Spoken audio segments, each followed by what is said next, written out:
Bismillahirrahmanirrahim. Assalamualaikum warahmatullahi wabarakatuh. Selamat pagi, selamat siang, maupun selamat malam. Kenapa saya mengatakan demikian? Karena video ini bisa diakses kapanpun, pagi, siang, maupun malam. Baik, pada kesempatan hari ini saya akan menyampaikan materi tentang dasar-dasar matematika dan distribusi frekuensi. Sebagaimana yang diminta oleh mahasiswa bahwa mereka mengalami kesulitan di dalam memahami mata kuliah statistika, dan saya sangat memaklumi karena memang pelajaran ini memang harus tatap muka, harus ada komunikasi dua arah ya, karena kalau hanya belajar sendiri kemungkinan memang akan sulit memahami. Baiklah, saya akan mencoba untuk memberikan informasi ya, walaupun tidak dua arah ya, tapi paling tidak bisa memberikan gambaran yang lebih detail tentang materi pelajaran ini. Baiklah, kita langsung mulai saja karena waktu kita terbatas. Ini filmnya cuma 10 menit. Baik, yang pertama adalah notasi sigma. Salah satu dasar-dasar matematika yang akan kita pelajari yaitu notasi sigma. Apa sih notasi sigma itu? Notasi sigma pada dasarnya adalah penjumlahan ke n. Ya, kenapa ini kita pelajari? Karena notasi sigma ini nanti akan banyak kita temui dalam menyelesaikan kasus-kasus atau rumus-rumus statistika, gitu ya. Nah, apa sih notasi sigma itu? Notasi sigma itu dilambangkan dengan lambang sigma, begini ya. Kalau di dalam rumus itu kadang begini bentuknya. Nah, tapi saya lebih suka menggunakan yang pertama ini, yang ini ya. Nah, notasi sigma itu pada dasarnya adalah penjumlahan ke n, yaitu n1 ditambah n2 ditambah n3 ditambah dan seterusnya ke n, gitu ya. Tergantung n yang diketahui. Oke, maksudnya gimana? Kita langsung saja pada contohnya. Misalnya kita ketahui x1 sama dengan 1, x2 sama dengan 2, x3 sama dengan 3. Nah, berapakah sigma x? Gitu ya. Maka karena yang diketahui 3, penjumlahan pun juga hanya 3 ya. Jadi n ini adalah konstanta yang diketahui. Kalau kebetulan ini ada 3 ya berarti nanti penjumlahannya adalah sigma sama dengan n1 ditambah n2 ditambah x1 ditambah x2 ditambah x3, karena yang diketahui hanya 3. Gitu. Kalau yang diketahui misalkan x4 ya, 6, x5 adalah 7, berarti tambah lagi. Berarti x1 ditambah x2 tambah x3 tambah x4 dan tambah x5.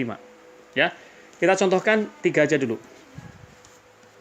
Sehingga cara penghitungannya adalah 1 ditambah 2 ditambah 3 sama dengan 6. Gitu. Ya. Jadi penjumlahannya sesuai dengan konstanta yang diketahui. Misalnya, oke, kita tambahi, diketahui x4 ada 4 ya, sama dengan 6. Ya sudah, berarti sigma x1 ditambah x2 ditambah x3 ditambah x4 sama dengan 1 ditambah 2 ditambah 3 ditambah 6 sama dengan 12. Ya. Nah, itulah penjumlahan ke X. Nah, bagaimana sekarang kasus untuk apabila diketahui X-nya ada 2 ya. Konstantanya ada 2. Misalnya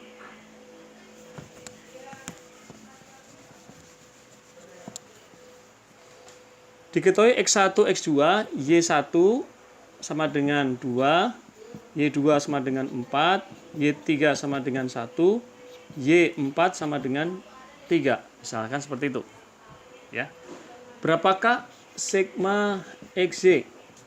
Ya. Jadi untuk menyelesaikan kasus sigma XY, ya, pada dasarnya kita lihat rumus dasarnya dulu. Ya, rumus dasarnya. Sigma X adalah N1, N2, N3 dan seterusnya. Ini sebenarnya bukan N ya. X ya. X1, X2, X3. Berarti kalau sigma XY itu artinya adalah, kita lihat dulu rumus dasarnya dulu. sigma X itu adalah X1 ditambah X2 ditambah X3 ditambah X4. Rumus dasar sigma X. Nah, karena di sini ada Y, maka kita tambah juga Y di sini. Y1, Y2, Y3, Y4. Ya. Sehingga X1 kali X1 berarti 1 kali 2, ini 1 kali 2 ditambah 2 kali 4 ditambah 3 kali 1 ditambah 6 kali 3. Jadi sama dengan 2 ditambah 8 ditambah 3 ditambah 18. Sama dengan berapa? Banyak ya. 10, 28, 3, 1. Gitu. Ya. Nah, itulah cara pengerjaan. Jadi untuk mengerjakan apapun konstantanya, apapun notasinya, tergantung kita harus ingat rumus dasarnya ini. Ini rumus dasar nggak boleh lupa. Ya. Termasuk berapakah sigma X kuadrat? Ya. Apa bedanya dengan sigma dalam kurung X kuadrat? Ya. Jadi kita nggak usah bingung, kita lihat aja rumus dasarnya. Sigma X, tulis saja sigma X berapa? X1 ditambah X2 tambah X3 ditambah X4. Karena X-nya ada di kuadrat, maka kita tanda kuadrat. Kuadrat, kuadrat, kuadrat, kuadrat. Gitu. Ya. Demikian pula dengan sigma dalam kurung X kuadrat, sama juga. Jadi kita sigma X dulu sama. X1 ditambah X2 tambah X3 ditambah X4. Cuman kasih kurung. Nah, kasih kurung. Ada kuadratnya. Nah. Jadi begitu cara pengerjaan untuk skema notasi sigma. Apapun bentuknya, ingat rumus dasarnya dulu harus jangan dilupakan. Ya. Oke. Itu untuk notasi sigma. Sekarang Anda bikin tugas, saya kasih tugas, ya, silahkan dikerjakan sebentar. Ya, sekarang untuk tugas. Berapakah jatuh. Berapakah sigma X, ya?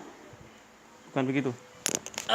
Bila diketahui X1 sama dengan 2, X2 sama dengan 5, X3 sama dengan 6, X4 sama dengan 3, dan X5 sama dengan 10. Kemudian Y1 sama dengan 3, Y2 sama dengan 4, Y3 sama dengan 7, Y4 sama dengan 6, dan Y5 sama dengan 1.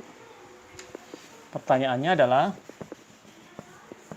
berapakah sigma X-nya, berapakah sigma Y-nya, berapakah sigma XY-nya, berapakah sigma X kuadrat, berapakah sigma Y kuadrat, berapakah sigma X dalam kurung kuadrat, sigma Y dalam kurung kuadrat. Sok, silahkan dikerjakan soal ini. Oke, good. Selamat mengerjakan. Assalamualaikum warahmatullahi wabarakatuh.